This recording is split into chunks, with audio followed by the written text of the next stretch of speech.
Boa noite, igreja. Muito bom poder estar mais uma vez com vocês. Que Deus seja louvado. Gratidão, em poder explanar a palavra do Senhor.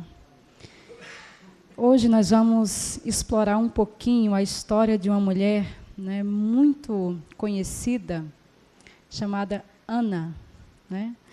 Por que essa mulher se tornou tão importante na história e o exemplo que ela traz para cada um de nós como mulher e como mãe. Então, vamos abrir aí a nossa Bíblia no livro de 1 Samuel, no capítulo 1. Amém?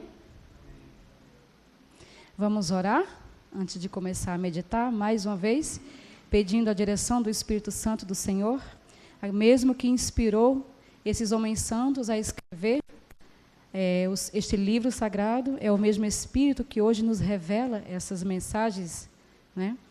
Então, fechemos os nossos olhos para falar com o Senhor. Querido Deus e Pai, mais uma vez, como qualidade de filhos teus, clamamos pelo poder do Espírito Santo em nossa vida. Que esse mesmo Espírito que inspirou aqueles homens santos a escrever, seja o mesmo hoje que revele à nossa mente a tua mensagem. O que o Senhor quer que aprendamos com a mensagem de hoje, com a leitura da Bíblia, dessa história, dessa mulher tão impressionante. Que teu Santo Espírito, Senhor, traga à nossa mente verdades e nos leve a nos tornar pessoas melhores para conduzir as nossas crianças em teus caminhos. Em nome de Jesus, te pedimos agradecidos. Amém.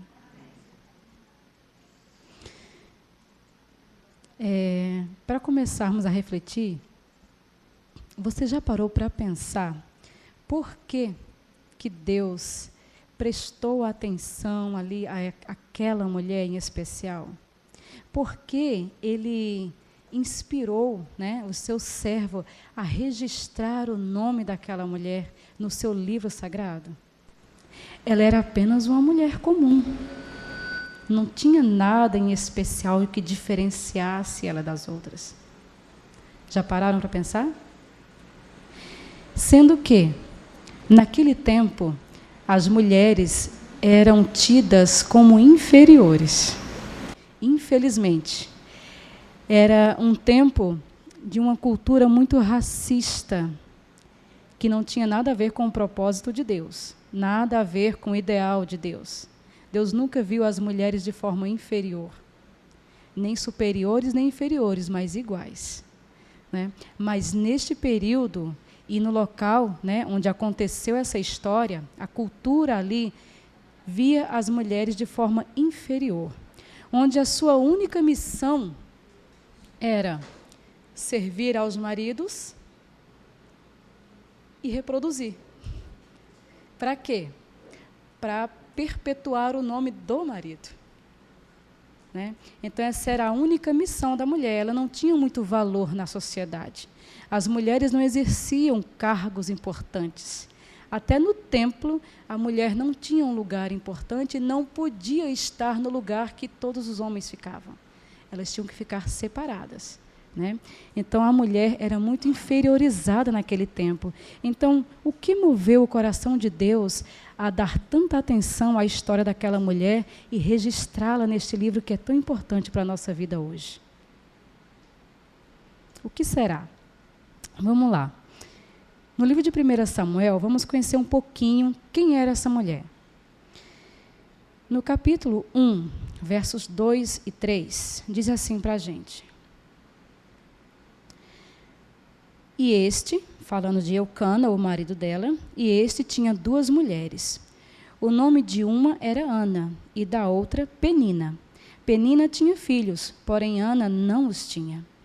Subia, pois, este homem da sua cidade de ano em ano para adorar e sacrificar ao Senhor dos Exércitos em Siló. Ponto. Vou ler só até aqui. Então, ele tinha duas esposas, Ana e Penina. Penina tinha filhos, Ana não. Neste livro aqui, Patriarcas e Profetas, onde nós cremos que esta mulher foi usada pelo Senhor, inspirada pelo Espírito Santo de Deus, assim como todos os profetas que escreveram aqui na Bíblia, ela também recebeu uma instrução de Deus, trazendo para nós luz sobre alguns textos bíblicos. E então aqui ela destrincha um pouquinho melhor a história de Ana e diz assim para a gente, sobre a personalidade de Ana. Diz que Ana era uma mulher de piedade fervorosa, meiga e humilde. Distinguia-se o seu caráter por um grande ardor e fé elevada. Então, vemos aí que Ana não era uma mulher qualquer. Tinha, sim, um diferencial. E o diferencial estava no seu caráter e na sua fé, né? Continuando aqui a leitura do livro, para a gente conhecer mais a história de Ana, diz assim: a bênção tão ansiosamente buscada por todo hebreu era denegada a este bom casal. Seu lugar, sua casa, não se alegrava com vozes infantis, e o desejo de perpetuar seu nome, o esposo, assim como já havia levado muitos outros, corrigindo aqui. No desejo de perpetuar o seu nome, o esposo, assim como outros homens já haviam feito, né, contraiu outro matrimônio, um segundo matrimônio. Mas este passo, motivado pela falta de fé em Deus, não trouxe felicidade. Filhos e filhas foram acrescidos à sua casa, mas a alegria e a beleza da sagrada instituição de Deus fora mareada e interrompera-se a paz da família. Por quê? Diz aqui que Penina, ela era ciumenta e todo o tempo ela irritava Ana, julgando ser melhor do que Ana, porque ela podia dar aquilo que seu marido queria, aquilo que a sociedade impunha como sendo ideal para as mulheres, e Ana não conseguia. Então ela se achava melhor do que Ana, né? E constantemente humilhava Ana por esta não poder dar a seu marido filhos. Essa atitude, né, de Eucana trouxe para a sua casa infelicidade. Não só para Ana, mas ele próprio se viu infeliz por causa do incômodo dessa mulher constante em seu ouvido, porque tinha contenda entre elas, por causa da decisão errada que ele tomou em não confiar em Deus. Logo aqui no início do livro, da leitura, diz que Eucana, ele era levita. Ele era um dos homens responsáveis por fazer o trabalho ali na casa do Senhor. Mas neste momento lhe faltou fé. E ele decidiu, ao invés de confiar em Deus e esperar na promessa do Senhor, contraiu um novo casamento, sendo movido ali, né, pela cultura da época também. Sendo incapaz a mulher, né, de cumprir esta missão, vamos dizer assim, tinha de enfrentar muitas humilhações e até mesmo de dividir o seu marido com outra mulher, como os vimos aqui no relato, né? Pois o indivíduo era levado a contrair um novo casamento a fim de ter filhos. Por ser estéril, ela tinha de carregar um pesado fardo. O fardo de ser, né, acusada pela sociedade de ser uma mulher amaldiçoada. Uma mulher desprovida do favor de Deus, por não conseguir ter filhos.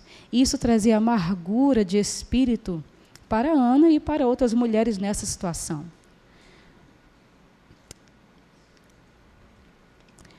Continuando aqui a leitura, diz que Eucana, ele fielmente observava, né, o culto. De ano em ano, Eucana conduzia a sua família ao templo, em Siló, e ali ele oferecia sacrifícios ao Senhor. Quando isso acontecia, Penina, ela fazia questão de humilhar a Ana. Por quê? Ela ia carregando filhos e Ana ia sozinha. Tentando remediar a situação, sabe quando a gente faz uma besteira e tenta remediar e o negócio fica pior do que o que era antes? Eucana, tentando remediar ali o erro que ele havia cometido com Ana, né? Ele dava uma porção ali da oferta, né, para Penina e para os seus filhos.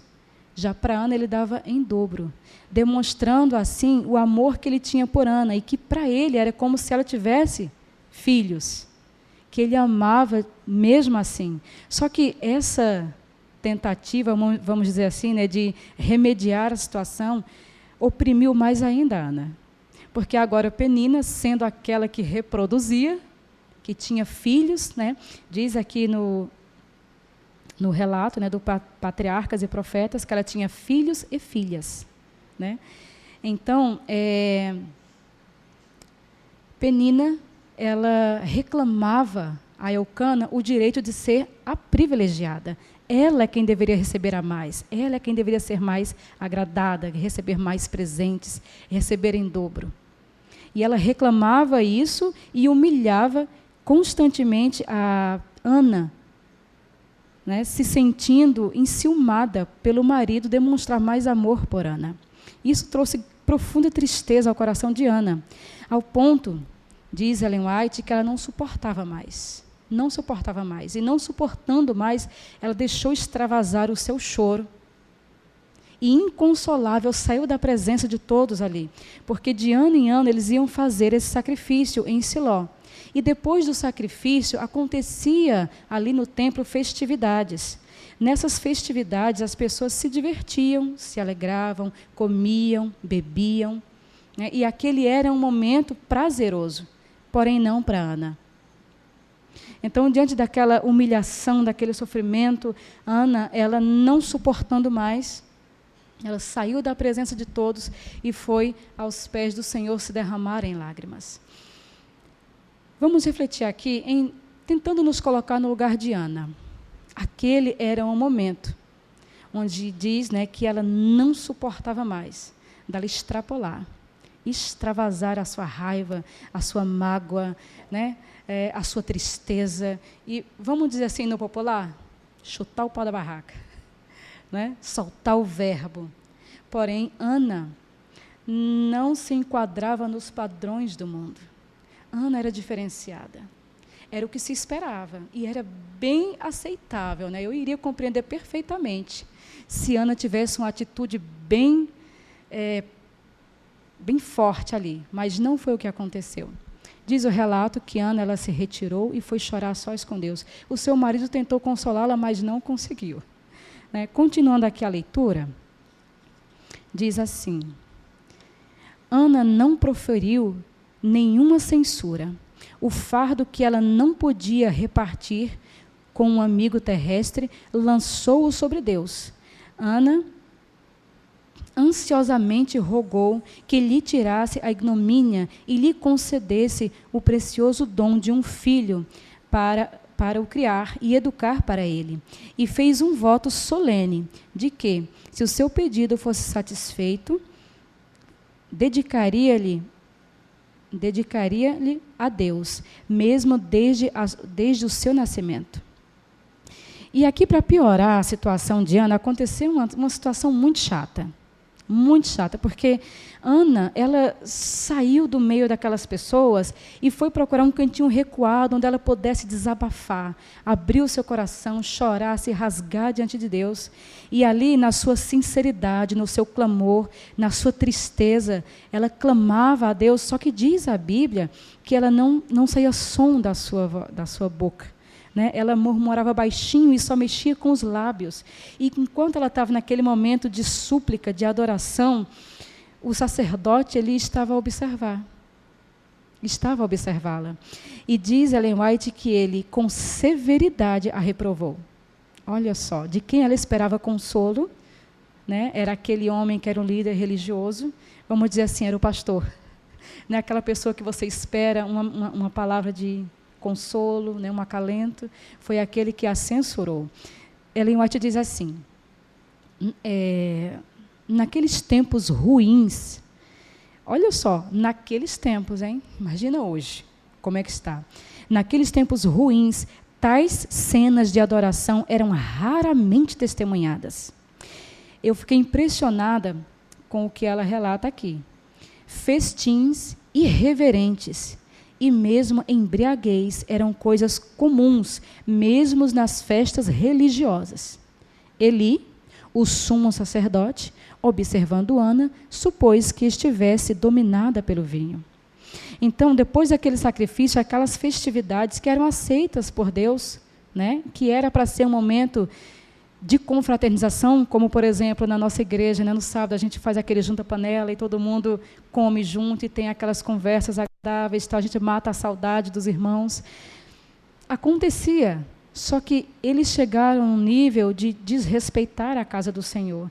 E aquelas festividades, que era para ser uma festividade solene, passou a ser uma coisa frívola. Então não era comum. Ele estranhou quando viu aquela mulher prostrada, clamando, chorando, e só mexia com a boca, e ele pensou, está bêbada, bebeu demais. Né? Então ele repreendeu. Ellen White continua dizendo assim, Eli, o sumo sacerdote, observando Ana, supôs que estivesse dominada pelo vinho. Julgando administrar uma repreensão merecida, disse com severidade, até quando estarás tu embriagada? Aparta de ti o teu vinho. Mais um momento, né, para Ana, peraí, como assim? De você eu não esperava isso. Né? Da Penina, tudo bem, mas de você não. Então, mais um momento, mais uma tentaçãozinha, vamos dizer assim, do diabo, para Ana sair das estribeiras. Né? Porém, Ana, ela permaneceu com atitude nobre, com atitude dócil, como uma mulher verdadeiramente cristã deveria agir. Não sei se eu conseguiria agir como ela. Né? Então, diz aqui Ellen White, olha, condoída e surpresa, Ana respondeu brandamente, não, Senhor meu, eu sou uma mulher atribulada de espírito, nem vinho nem bebida forte tenho bebido, porém tenho derramado a minha alma perante o Senhor. Não tenhas, pois, a tua serva por filha de Belial, porque da multidão dos meus cuidados e do meu desgosto tenho falado até agora. Eli conhecia Ana, sabia? Eli conhecia Ana, conhecia o seu esposo. Ele era um levita, ele oficiava no templo. E quando ele parou de oficiar no templo de Ellen White por algumas irregularidades no serviço lá religioso do templo, ele parou de prestar, né, o serviço. Porém, de ano em ano, ele continuava indo para oferecer o seu sacrifício. Então, ele conhecia bem a Ana. Mesmo assim, ele teve um julgamento tão errado dela. Olha como nós somos rápidos em julgar pela aparência, né? Tardios em ouvir e rápidos em julgar pela aparência. Mas Ana permaneceu ali com um caráter nobre, né? Com atitude nobre.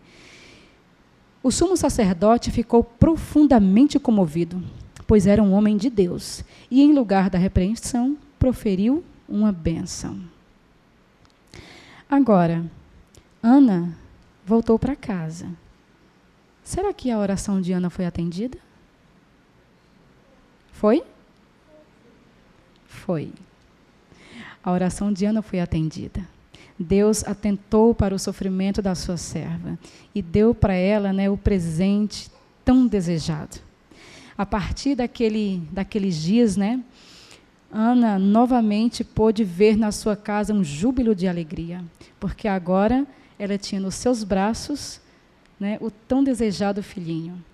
Foi tirada, né, dos seus ombros, vamos dizer assim, o fardo pesado daquela mulher que era amaldiçoada, vamos dizer assim, né? Que era isso que a sociedade falava, aquela mulher desprovida do favor de Deus, que era uma vergonha para o seu esposo. Era assim que ela era vista. Agora, Ana tinha a alegria de carregar nos seus braços aquele filho tão desejado, não só por ela, mas também pelo seu esposo. Eu fico aqui imaginando a cara da Penina. Fico imaginando a cara da Penina, né, com isso. Ela não tinha mais motivos para zombar de Ana. Ela não tinha mais motivos para zombar de Ana. Imagina que agora ela tinha motivos de tristeza. Né? E agora? Meu marido não vai mais me amar nunca mais. Perdi. Né? Mas, com certeza, a Ana não se aproveitou disso para humilhar a Penina, para se vingar de toda a maldade que ela havia feito com ela. Ana permaneceu nobre e firme, né, como uma verdadeira cristã. Agora, para surpresa de todos nessa história, apesar de tanto sofrimento, de tanta luta por causa de um filho, Ana ainda teve a coragem de levar esse menino para o templo, onde ela não o veria de ano em ano. Eu não me imagino ficar vendo meu filho de ano em ano. Me recordo agora, quando eu comecei a trabalhar, que eu sofria muito. Nossa, mãe. Mas assim, na minha mente, eu me torturava. Meu Deus do céu, que mãe péssima eu estou aqui, meu filho está lá. Eu me sentia muito mal ficando longe dele. Até eu me acostumar, né, a ficar longe dele, eu sofri um bocado. Até deixei alguns trabalhos por causa disso. Né, fui chamada para alguns trabalhos que eu não quis. Né? Mas, então, fico aqui imaginando como foi para Ana. Né? Que coragem que essa mulher teve, que fé, que confiança em Deus. Porque aquele era o seu único filho. Ela era estéril e vinha lutando há anos para ter um filho. Que garantia ela tinha de ter outro? Deus não tinha prometido a ela que daria outro. Ela pediu um filho, apenas um, e Deus havia dado para ela. Então, ela entregou aquele rapaz, aquele bebê, para Deus, no templo, sem ter a promessa de receber outro. Apenas confiando, né, em Deus, com espírito de extrema gratidão, reconhecendo de que aquele filho não era dela, era de Deus. Deus apenas havia confiado a ela por um tempo, para que ela cuidasse dele. Continuando aqui a leitura, diz assim, né, Ana, ela voltou para o templo, aliás, Ana voltou para casa, teve o seu bebê, Eucana continuou fazendo os sacrifícios de ano em ano, só que não ia mais com a Ana, né? A Ana ficava em casa cuidando do bebê até que ele desmamasse, porque naquele tempo, né, os bebês ficavam mais tempo mamando, né? Não era como hoje. Né? Então, as mulheres amamentavam por mais tempo. Não sei exatamente por quanto tempo a Ana ficou com Samuel, mas, passado aquele tempo, né, de amamentação, ela voltou ao templo, e então agora se apresenta diante de Eli novamente. E aí, continuando a leitura, diz assim, mais uma vez, Ana viajou com o esposo para Siló, e apresentou ao sacerdote, em nome de Deus, sua preciosa dádiva, dizendo, por este menino orava eu, e o Senhor me concedeu a minha petição, que eu lhe tinha pedido, pelo que também ao Senhor o entregarei por todos os dias que eu viver. E aí, quem está disposto a entregar o seu filho? Para o pastor criar. Com um detalhe, bem agravante. Todos conheciam a índole dos filhos de Eli. Eles não tinham boa fama. E isto vinha de quê? Da péssima educação de Eli. Ele fracassou. Ela correu o risco de que o seu filho seguisse o exemplo daqueles rapazes. Ou que o próprio Eli não soubesse conduzir aquele menino, já que ele não teve capacidade de conduzir os seus próprios filhos no caminho do Senhor, apesar de ser um sacerdote. Ana tomou essa atitude confiando unicamente em Deus. Naquele que deu para ela aquele presente, era o mesmo que iria continuar conduzindo ele nos caminhos do Senhor. Continuando a leitura, diz assim, e isso aqui me chamou muito a atenção e me tocou profundamente. Eli ficou profundamente impressionado pela fé e a devoção desta mulher de Israel. Ele próprio, pai por demais condescendente, ficou aterrorizado e humilhado. Olha só como ele se sentiu, sendo o sumo sacerdote. Vendo o grande sacrifício desta mãe, separando-se do seu único filho, para que o pudesse dedicar ao serviço de Deus, sentiu-se reprovado pelo seu amor egoísta, e com humilhação e reverência prostrou-se diante do Senhor e o adorou. Agora, olha só, que acontecimento improvável. Uma mulher que era estéril, mal vista pela sociedade, uma cultura totalmente machista, capaz, a sua atitude de fazer com que o sumo sacerdote era, assim, o maior poder naquela época, né, religioso, era o sumo sacerdote. Fez com que ele reconhecesse o seu pecado e se humilhasse diante de Deus e adorasse ao Senhor. Que poder teve a fé daquela mulher sobre a vida de Eli? E sobre a vida das pessoas que conheciam ela e que né, presenciaram esses acontecimentos. Respondendo ao questionamento que fiz lá no início. Por que Deus deu tanta importância para a história dessa mulher e fez questão de registrá-la? Assim como Eli reconheceu as suas falhas e prostrou-se diante de Deus e o adorou, a história de Ana traz para mim e para você uma reflexão. Reconheço eu que o meu filho é uma dádiva de Deus e estou preparando ele para devolvê-lo ao Senhor? Porque nós sabemos que Jesus em breve voltará. E se eu não cuidar do que Deus me deu, como que eu vou apresentá-lo diante de Deus quando Ele perguntar, cadê os filhos que eu te dei? Será que eu negligenciando a educação religiosa do meu filho, não estou eu também negligenciando a minha vida espiritual e perdendo o meu lugar no céu? Porque se eu não cuido da espiritualidade do meu filho, como estarei cuidando da minha? Como será que anda a minha vida com Deus? Então, assim como foi para Eli uma repreensão, a atitude de Ana, a vida de Ana, é também para nós hoje. E então, continuando aqui a leitura, diz assim: de Siló, Ana voltou silenciosamente para o seu lar em Ramá, deixando o menino Samuel para ser educado para o serviço da casa de Deus, sob a instrução do sumo sacerdote. Desde o primeiro, atenção especial aqui, desde o primeiro despertar da inteligência do filho, ela lhe ensinara a amar e a reverenciar a Deus, e a considerar-se como sendo do Senhor. Ela ensinou para Samuel que ele não era dele próprio, ele era do Senhor. Ela ensinou para o seu filho que ele não pertencia a ela, nem ao pai, mas ao Senhor. E por isso ele deveria amar e reverenciar a Deus. Eu imagino Ana, desde a gestação, conversando com Samuel e falando para ele, olha só, você está aqui porque Papai do céu te deu a mim. E você vai ficar só um pouquinho comigo, porque eu vou te devolver. Eu imagino ele crescendo e Ana repetindo constantemente isso aos ouvidos dele. Você é um presente de Deus. Você pertence a Deus, a sua vida é dele, e para ele você vai viver. Então, diz assim: por meio de todas as coisas conhecidas que o cercava, procurou ela elevar os seus pensamentos ao Criador. Depois de separada de seu filho,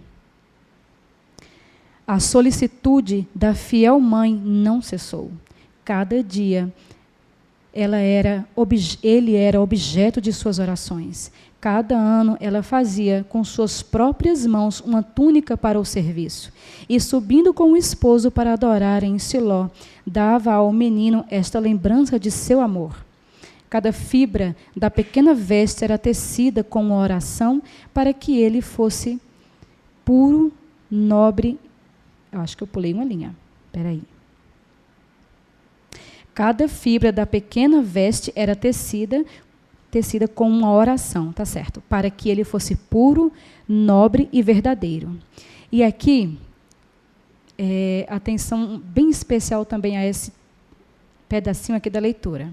Ana não pedia para o seu filho grandes coisas mundanas, mas rogava fervorosamente que ele pudesse alcançar aquela grandeza a que o céu dava valor, que honrasse a Deus e abençoasse aos seus semelhantes. Então, este era o pedido especial de Ana, que Deus fizesse do seu filho uma bênção para a sociedade. Que Deus fizesse do seu filho um homem que honre o nome do Senhor. Ana, todos os dias, incansavelmente, clamava a Deus pelo seu filho. Então, mesmo estando longe, ela estava perto através das orações. Mesmo estando longe. Queridas mamães, essa mensagem é para vocês, é para mim.